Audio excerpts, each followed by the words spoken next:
سود، جوا اور شراب، ان چیزوں کو باضابطہ حلال قرار دیا گیا تھا، اور کوئی ایسا موقع نہیں چھوڑا جاتا تھا اسلام کا مذاق اڑانے کا۔ بادشاہ اگر یہ کہہ دیتا کہ میری حکومت کا کوئی مذہب نہیں ہے تو کافی تھا، اس کے لیے اسلام کا مذاق اڑانا ضروری نہیں تھا، لیکن باضابطہ اسلام کا مذاق اڑایا جانے لگا، صحابہ اکرام پر طعن و تشنیع کے تیر چلائے جانے لگے۔ جب حکومتی سطح پر یہ ہوا اور ایک بادشاہ غرور و گھمنڈ میں، حکومت کے نشے میں یہ سب کچھ کر رہا تھا، مجدد الفسانی جو حضرت عمر فاروق کے خاندان سے تھے، 29ویں پشت میں آپ کا شجرہ نسب حضرت عمر فاروق سے ملتا ہے۔ آپ کی رگ فاروقیت بھڑک اٹھی اور آپ نے اس دور میں بڑے بڑے رؤساء کو حکومت کے عہدوں پر، جو اعلیٰ عہدوں پر تھے، بادشاہ کے معاون و مددگار تھے، پہلے تو خطوط لکھے کہ بادشاہ کو سمجھایا جائے تم اس مقام پر ہو، یہ تمہاری ذمہ داری ہے، لیکن اسے گمراہ کرنے والے بھی یہی تھے۔ آغاز میں اکبر تو بڑا اچھا تھا، یعنی علماء کا قدردان تھا، اولیاء اکرام سے محبت کرنے والا تھا، اسی لیے اپنی منت پوری کرنے کے لیے فتح پور سیکری حضرت سلیم چشتی کے مزار کا پیدل سفر کیا تھا۔ یہی وہ اکبر تھا جس نے سلطان الہند غریب نواز کے مزار پر پیدل چل کر حاضری دی تھی۔ یہی اکبر تھا جو رات کے پچھلے پہر مسجد میں بیٹھا رہتا تھا، مناجات کرتا تھا۔ اس کے بارے میں آتا ہے کہ کبھی مسجد میں جھاڑو بھی دیا کرتا تھا، لیکن اس کو بدلنے والے، اس کو بگاڑنے والے کوئی اور نہیں، علماء سو تھے، ابو الفضل اور فیضی، اور ان کا باپ مبارک لاہوری اور دیگر اراکین سلطنت۔ انہوں نے اس کے ذہن میں ایسی گمراہی بھرنے کی کوشش کی، اسے خدا بنانے کی کوشش کی۔ باضابطہ فیضی نے تو کہا تھا کہ مجھ پر ایک کتاب نازل ہوئی ہے جو آپ کے لیے ہے، اور اس میں لکھا ہے یا ایھا البشر لا تذبح البقر ان تذبح البقر فما واک سقر، کہ اے بشر تو گائے کو ذبح نہ کر، اگر تو ایسا کرے گا تو تیرا ٹھکانہ جہنم ہوگا۔ جو حلال چیزیں تھی اس کو حرام قرار دینے کی کوشش کی جا رہی تھی اس طرح کے جملوں سے، اور یہ کوئی معمولی لوگ نہیں تھے۔ اکبر کو بہکانے اور بھٹکانے والے اپنے دور کے بڑے علماء کہلاتے تھے، جن کے صلاحیتوں کا عالم تھا کہ یہی فیضی ہے جس نے قرآن مجید کی ایسی تفسیر لکھی جس میں ایک بھی نقطہ نہیں ہے۔ آپ ایک صفحہ نہیں لکھ سکتے، یہ پوری تفسیر جو ہے تو قرآن مجید کی بغیر نقطے کی، لیکن اس کا علم نافع نہیں تھا، یہ علم زار تھا۔ جس علم کا حامل شیطان تھا، اسی علم کے حامل یہ دونوں ابو الفضل اور فیضی تھے۔ ان کا باپ مبارک لاہوری تھا۔ گمراہی اپنے علم کی بدولت اور اپنی چرب زبانی کی بدولت یہ پھیلا رہے تھے۔ اکبر کو خدا بنانے کی کوشش کی جا رہی تھی، اور ہمارا سلام ہے السلام علیکم، وعلیکم السلام، لیکن اکبر کے دور میں سلام اس طرح ہوتا تھا کہ ایک کہتا تھا اللہ، دوسرا کہتا تھا اکبر، جواب دینے والا، یعنی اکبر کو الہ اور اللہ بنانے کی کوشش کی جا رہی تھی۔ ایسے دور میں مجدد الفسانی نے خوب محنتیں کی، اپنے خلفاء کو بھی، اپنے مریدین کو بھی تیار کیا، ایک ایسی جماعت تیار کی، 10,000 کی تعداد میں ایسی جماعت تیار کی جو حکومت وقت کا تختہ الٹ سکتی تھی، لیکن آپ نے انداز اپنا ناصحانہ رکھا، راہ راست پر لانے کی کوشش کی اکبر کو۔ اکبر تو راہ راست پر آنے سے رہا۔ جس وقت مجدد الفسانی کی عمر 43 سال تھی، اس وقت اکبر اپنی گمراہی کے ساتھ ساتھ اس دنیا سے چلا گیا۔ اکبر کے بعد اس کا بیٹا جب تخت نشین ہوا جہانگیر، اس نے دیکھا کہ یہ مجدد الفسانی، یہ شیخ احمد سرہندی میری حکومت کے لیے درد سر بنے ہیں، تو اس نے اٹھایا آپ کو اور گوالیار کی جیل میں ڈال دیا۔ ڈالنے سے پہلے آپ کو اپنے دربار میں بلایا۔ دربار میں رواج یہ تھا کہ ہر آنے والا بادشاہ کو سجدہ کیا کرتا تھا، لیکن یہ کام مجدد الفسانی سے کہاں ہونے والا تھا۔ لہٰذا عمرہ و اراکین سلطنت نے مشورہ دیا کہ ایک طریقہ اختیار کیا جائے کہ ایک ایسا چھوٹا سا دروازہ، کھڑکی نما دروازہ ایسا بنایا جائے کہ یہ سجدہ تو نہیں کرے گے، اس دروازے سے یہ جھک کر ہی آ جائے تو ان کا سجدہ مان لیا جائے گا۔ دروازہ جب بنایا گیا تو بادشاہ کو امید تھی کہ اب وہ مجدد الفسانی کا سر جھکتا ہوا دیکھے گا۔ آپ دربار میں داخل ہوئے تو آپ نے اپنا سر نہیں نکالا، پہلے اپنا پیر نکالا۔ بادشاہ کو سر نظر نہیں آیا، پیر نظر آیا، اور اس کے بعد جو ہے اس نے آپ سے گفتگو کی۔ آپ نے اسلام کی حقانیت بیان فرمائی، اور جو خرافات اس سلطنت میں داخل ہو چکی تھی، دین الہی کے نام پر جو خرافات پھیلائی جا رہی تھیں، گمراہی پھیلائی جا رہی تھی، آپ نے کہا کہ یہ ختم ہونا چاہیے۔ جہانگیر نے اٹھایا اور آپ کو گوالیار کی جیل میں ڈال دیا۔ حضرات گرامی، اس سے پہلے ہی آپ کے خلفاء نے، آپ کے فرزندوں نے کہا تھا کہ ہم اس حکومت کے خلاف اٹھ کھڑے ہوتے ہیں۔ آپ نے کہا تھا کہ یہ جیل میں جانا میرے لیے معیوب نہیں ہے، یہ تو سنت یوسفی ہے، یہ حضرت یوسف کی سنت ہے، اور اس جیل میں جانے سے بڑے کام ہوں گے، اللہ بڑے دروازے کھولے گا۔ حکومت کے خلاف تم بغاوت مت کرنا۔ بڑے بڑے عہدوں پر آپ کے مریدین تھے، آپ کے خلفاء تھے، آپ کے چاہنے والے تھے، جنہوں نے کہا تھا کہ اگر آپ اجازت دے تو جہانگیر کا سر اتار کر آپ کے قدموں میں رکھ دے، لیکن آپ اس کی اصلاح چاہتے تھے، آپ جیل میں چلے گئے۔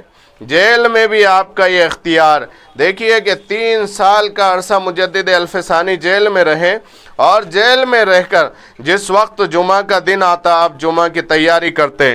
جیل میں تو جمعہ ہو نہیں سکتا، جمعہ کی شرائط جو ہے اذن عام، یعنی عام اجازت ہو سب کو آنے کے لیے، تو جیل میں یہ شرط نہیں پائی جاتی۔ اور جمعہ کی شرائط میں یہ ہے کہ جہاں جمعہ ادا ہو رہا ہے اس مقام کے دروازے کھلے ہو۔ جیل کا دروازہ کھولے گے تو حضرات گرامی یہاں جمعہ کی شرط نہیں پائی جاتی تھی، اور کسی قیدی کو ایسا نہیں ہوتا ہے کہ جمعہ پڑھنے کے لیے باہر چھوڑا جائے۔ آپ مجدد الفسانی کی شان دیکھیے، آپ نے فرمایا کہ یہ نہ سمجھنا کہ ہم مجبور ہو کر جیل میں آئے ہیں، مجبور ہو کر قید میں آئے ہیں، بلکہ جب بھی جمعہ کا وقت ہوتا آپ دروازے کے پاس کھڑے ہوتے، دروازہ خود بخود کھل جاتا، خود بخود دروازہ کھل جاتا، اور آپ اس شہر کی جامع مسجد میں جا کر جمعہ کی نماز ادا فرماتے ہیں۔ جیل میں بھی آپ سنت یوسفی ادا کرتے رہے، اسلام کا پیغام جیل میں ان لوگوں کو پہنچاتے رہے جو کسی نہ کسی جرم کی وجہ سے جیل میں آئے تھے۔ بڑے بڑے جرائم کی دنیا کے نام تھے اس جیل میں، اور ہزاروں کی تعداد میں تھے۔ ایسے وقت میں مجدد الفسانی نے 3 سال کا عرصہ وہاں پر گزارا۔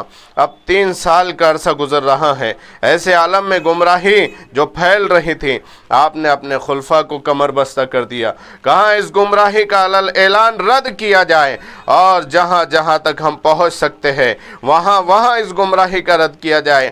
آپ نے خود خطوط لکھے، اور گمراہی کے خاتمے کے لیے جد و جہد اور کوشش کا یہ دور چلتا رہا۔ حضرات گرامی، ذرا اندازہ لگائیے، جیل میں آپ ہیں، آپ فرماتے اپنے فرزندوں کو خطوط لکھ کر کہ جو فتوحات اور جو کشف اور جو اسرار و معارف کی بارش مجھ پر باہر ہوتی تھی، جیل میں اس سے زیادہ ہو رہی ہے۔ اللہ کی کرم نوازیاں جیل میں اس سے زیادہ ہو رہی ہیں۔ آخر کار جہانگیر کے دور میں ایک فتنہ یہ بھی برپا ہوا تھا۔ حضرت شیخ اکبر محی الدین ابن عربی نے جو نظریہ وحدت الوجود پیش کیا تھا، وہ نظریہ تو صحیح تھا، لیکن اس نظریے میں لوگوں نے اپنی طرف سے طبیعتوں کے حساب سے تبدیلی کی اور اس نظریے کو الگ رنگ دینے کی کوشش کی۔ وحدت الوجود کے نظریے کو اپنی خواہشات کے مطابق الگ رنگ دینے کی کوشش کی، یعنی ہر جگہ اللہ ہی کا وجود ہے، اور یہ بتانے کی کوشش کی جب ہر جگہ اللہ ہے تو پھر مندر میں بھی وہی ہوگا، پھر کلیسا میں بھی وہی ہوگا۔ اکبر تو چاہتا ہی تھا کہ ایسا مذہب بن جائے جس سے سب خوش رہے اور میری حکومت چلتی رہے۔ تو حضرات گرامی، اس گمراہی کا رد بھی امام ربانی حضرت مجدد الفسانی نے کیا، اور آپ نے نظریہ وحدت الوجود جو غلط رنگ اختیار کر چکا تھا اسے وحدت الشہود کی اصطلاح آپ نے عطا فرمائی، اور کہا کہ ساری کائنات مظہر ذات خدا ہے اور ہم مظاہر کے پرستار نہیں ہیں بلکہ ہم خدا کے پرستار ہیں۔ لوگوں کو بتوں کی پوجا کی طرف ورغلایا جا رہا تھا۔ دیکھیے ہر جگہ اللہ ہی کا جلوہ ہے، اسی کا جلوہ ہر چیز میں ہے۔ وہ ہے نا، یہ آج بھی شاعر لوگ کہتے ہیں مندر میں ہے، مسجد میں، کعبے میں، کلیسا میں، یعنی ہر جگہ اللہ ہی ہے۔ جب ہر جگہ تو ہی تو ہے تو پوچھو آ گیا دانوں کی مالا لے کر صنم خانے میں کون؟ تو اگر بستی میں رہتا ہے تو ویرانے میں کون؟ تو اگر شمع میں جلتا ہے تو پروانے میں کون؟ تو اگر ساقی بنا بیٹھا ہے تو مے خانے میں کون؟ اور نعوذ باللہ تو اگر کعبے میں رہتا ہے تو بت خانے میں کون؟ اس طرح کا پاٹ پڑھانے کی کوشش کی جا رہی تھی۔ وحدت الوجود کے نظریے کو غلط رنگ دے کر مجدد الفسانی نے فرمایا کہ کائنات مظہر ذات خدا ہے، خدا نہیں ہے، مظہر ذات خدا ہے، اور ہم مظاہر کے پرستار نہیں، خدا کے پرستار ہیں۔ اس نظریے کی بنیاد پر لوگوں کو جب بتوں کے آگے جھکایا جانے لگا تو آپ نے نظریہ پیش کیا۔ آپ کی شخصیت معقولات و منقولات کی جامع تھی اور علم و عمل کے دھنی تھے آپ۔ علم و اسرار آپ پر اس طرح رحمت خداوندی کی طرف برسا کرتے تھے۔ برادران ملت اسلامیہ، جب جیل میں آپ کو 3 سال کا عرصہ ہو گیا تو اللہ کے رسول صلی اللہ علیہ وسلم کی طرف سے آپ کی رہائی کے اسباب ہونے لگے۔ خواب میں جہانگیر دیکھتا ہے کہ حکومت اور سلطنت تباہ ہو رہی ہے۔ خواب سے ہڑبڑا کر اٹھتا ہے۔ جو لوگ حکومت کے پجاری ہیں جب اپنی اصل کو لٹتا ہوا دیکھے تو ہڑبڑا کر نہ اٹھے تو کیا ہو؟ ہڑبڑا کر اٹھا اور سوچا کہ اب ذرا سدھر جانا چاہیے، شراب و سراہی سے رشتہ توڑ لینا چاہیے۔ اس کے بعد جب سویا تو خواب میں سرکار مدینہ صلی اللہ علیہ وسلم کی زیارت ہوئی، آداب غلامی بجا لانے کے لیے آگے بڑھا۔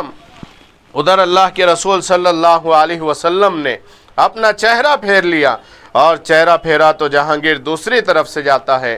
اللہ کے رسول پھر چہرہ پھیر لیتے ہیں، جہانگیر پھر جاتا ہے چہرے کی طرف سے، اللہ کے رسول اپنا چہرہ پھیر لیتے ہیں۔ اب یہ دعائی دیتا ہے، یا رسول اللہ ہم تباہ ہو رہے ہیں، حکومت و سلطنت تباہ ہو رہی ہے، اے اللہ کے رسول دستگیری فرمائیے، کہاں تو اپنی حکومت کا رونا رو رہا ہے اور میرے بیٹے شیخ احمد سرہندی کو تو نے گوالیار کی جیل میں بند کر رکھا ہے، تیرا یہ آبائی مذاق بند ہونا چاہیے۔ اب نبی جسے اپنا بیٹا کہہ دے، نبی جسے اپنا چہیتا کہہ دے۔ اب جہانگیر خواب سے اٹھتا ہے، سوچنے کا نظریہ بدل چکا ہے۔ کل جسے وہ باغی کہہ رہا تھا آج اسے اپنا امام تسلیم کر رہا ہے۔ کل جسے عزت کا مقام نہیں دے پا رہا تھا آج اس کے دل پر اسی شخصیت کا راج ہو چکا ہے۔ اپنے عمرہ و اراکین سلطنت کے ساتھ گوالیار کے قلعے کے دروازے پر آتا ہے، جیل کے دروازے پر آتا ہے، اور مجدد الفسانی سے کہتا ہے کہ حضور باعزت باہر تشریف لائیے۔ آپ نے کہا کہ ایسے نہیں آؤں گا، میری شرائط ہے۔ آپ بھی اپنے مقام کو جانتے تھے نا، کہا ایسے نہیں آؤں گا، اب تو اسے نکالنا ضروری ہے، نکالنا اس کے لیے ضروری ہو چکا ہے۔ آپ نے بھی شرائط رکھی، کہا ایسے نہیں آؤں گا۔ کہا کیا شرائط ہے؟ آپ نے 10 شرائط سامنے رکھی۔ کہا شرط یہ ہے کہ جو حلال جانوروں پر تو نے پابندی لگائی ہے ذبح کرنے پر، تو خود اپنے ہاتھ سے یہاں ذبح کرے گا۔ پہلی شرط یہ ہے، کہا یہ منظور ہے۔ کہا جو مسجدیں گرائی گئی ہے اور دیگر چیزیں وہاں پر تعمیر کی گئی ہے وہاں پر مسجد تعمیر کی جائے گی، کہا یہ بھی منظور ہے۔ کہا جزیہ لینے کا جو نظام برخاست کیا گیا ہے وہ لیا جائے گا، کہا یہ بھی منظور ہے۔ کہا جو بدعت و خرافات تو نے سلطنت میں اور تیرے باپ نے داخل کی ہے یہ ساری کے ساری کالعدم کی جائے، برخاست کی جائے، کہا یہ بھی منظور ہے۔ کہا حضور آپ جو کہیں گے وہ ساری شرائط مجھے منظور ہے۔ آخری شرط مجدد الفسانی نے کہا کہاں سن، اس جیل سے میں اسی وقت باہر آؤں گا جبکہ جیل کے سارے قیدیوں کو رہا کیا جائے۔ تو وہ ہڑبڑا گیا، کہاں حضور یہ تو طوفان آ جائے گا، اگر ان سب کو آزاد کیا گیا تو یہ تو جرائم کی دنیا کے بڑے بڑے نام ہیں، اس میں بڑے بڑے قاتل ہیں، بڑے بڑے زانی ہیں، بڑے بڑے شرابی ہیں، بڑے بڑے غنڈے ہیں، شہدے ہیں، اس میں جرائم کی دنیا کے بادشاہ ہیں، اگر یہ سارے مجرموں کو رہا کر دیا جائے گا تو ایک سلطنت میں ایک زلزلہ برپا ہو جائے گا۔ کہاں یہ کام نہیں ہو سکتا ہے، کہاں خبردار ان کے بارے میں کچھ نہ کہنا، اللہ کا عالم ربانی یہاں پر رہا ہے، نیکی ہمیشہ بدی پر غالب آئی ہے، بدی نیکی پر غالب نہیں آئی ہے، میں نے یہاں پر سانسیں لی ہے۔ یہ لوگ جیل میں آئے تھے تو قاتل تھے، یہ لوگ جیل میں آئے تھے تو درندے تھے، جیل میں آئے تھے تو غنڈے تھے، جیل میں آئے تھے تو جرائم کی دنیا کے بڑے نام تھے، لیکن اب جیل سے نکلیں گے تو اولیاء اللہ کی جماعت نکلے گی۔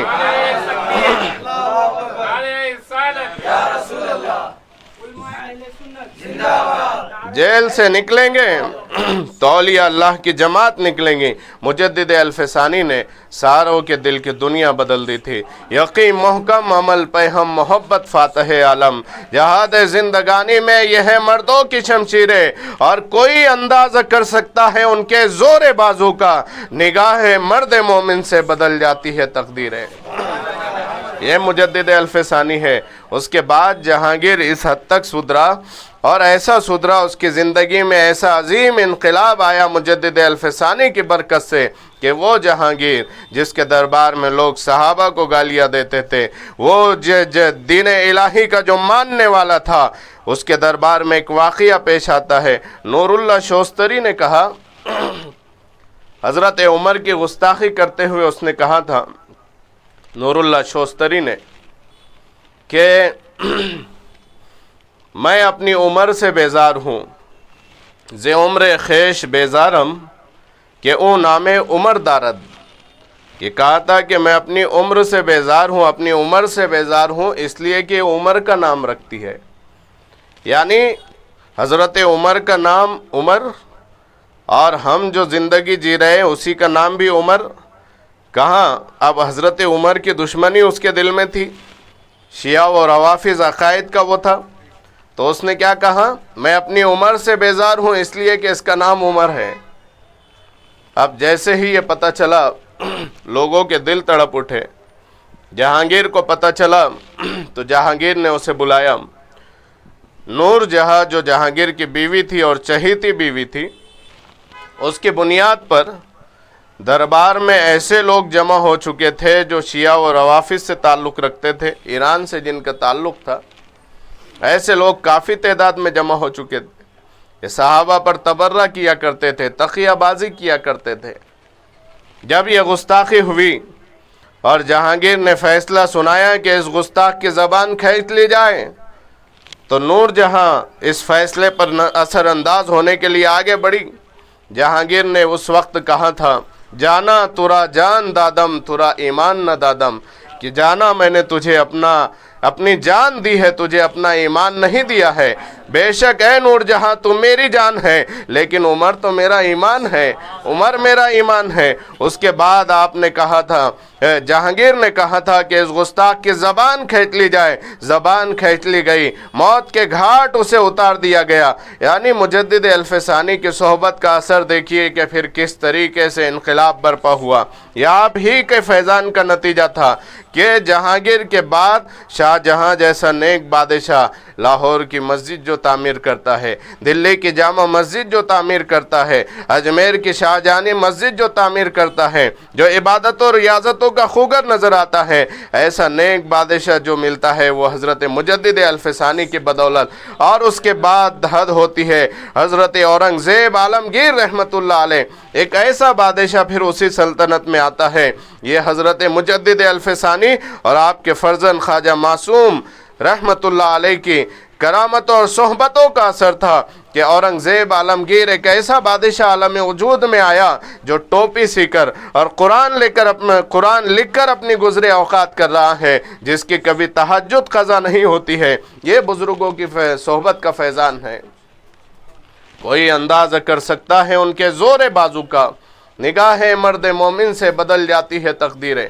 حضرات گرامی، آخر میں پیغام دینے کی کوشش کروں گا، درود شریف پڑھ لیجیے، اللہم صلی علی سیدنا مولانا محمد صلاۃ دائمۃ مقبولۃ تؤدی بہا عنا حقہ العظیم۔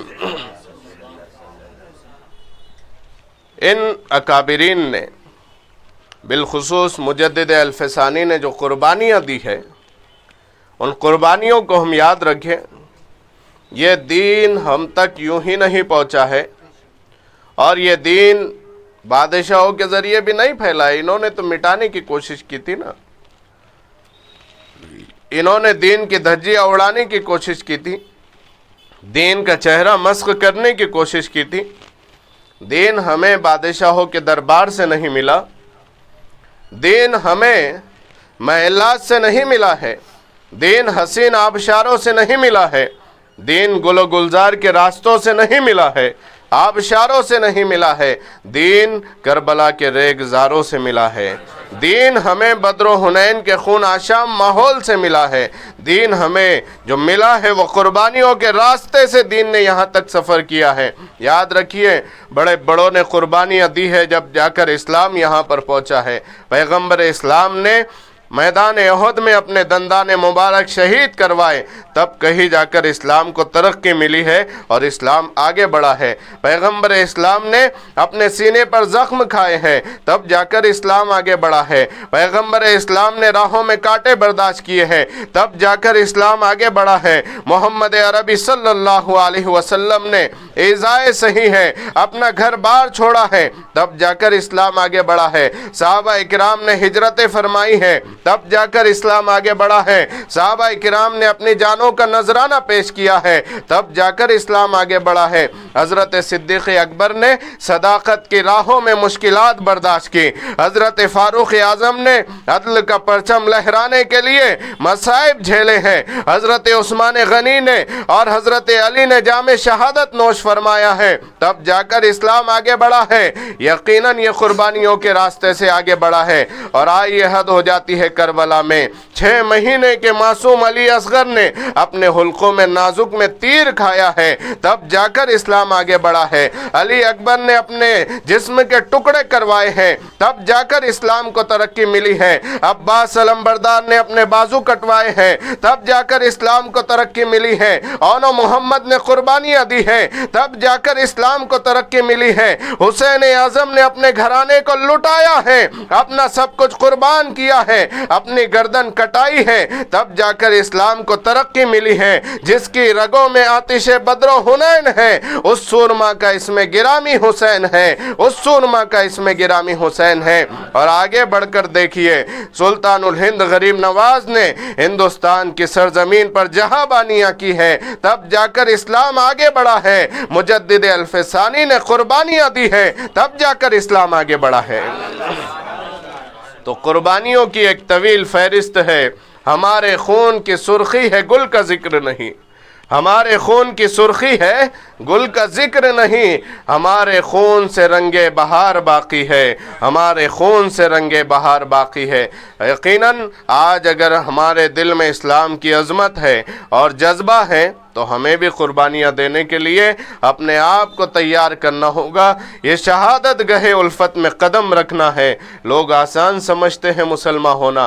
حضرات گرامی، اسلام کے نظام سے اور اسلام کے مزاج سے آج مسلمان دور ہوتے چلے جا رہے ہیں۔ پھر خرافات اور بدعات ہمارے اندر رائج ہوتے چلے جا رہی ہے۔ ہمارے جذبے کو ابھارنے کے لیے کسی غیر مسلم شاعر نے کہا تھا، رام پرساد بسمل جس کا نام ہے، اس نے مسلمانوں سے کہا تھا کہ اسلام کی عظمت سے بیگانہ ہوا تو، اسلام کی عظمت سے بیگانہ ہوا تو رونق ہر بزم تھا ویرانہ ہوا تو، ممکن ہو تو پھر ڈھونڈ گنوائے ہوئے ساما بھارت کے مسلمانوں، بھارت کے مسلمان۔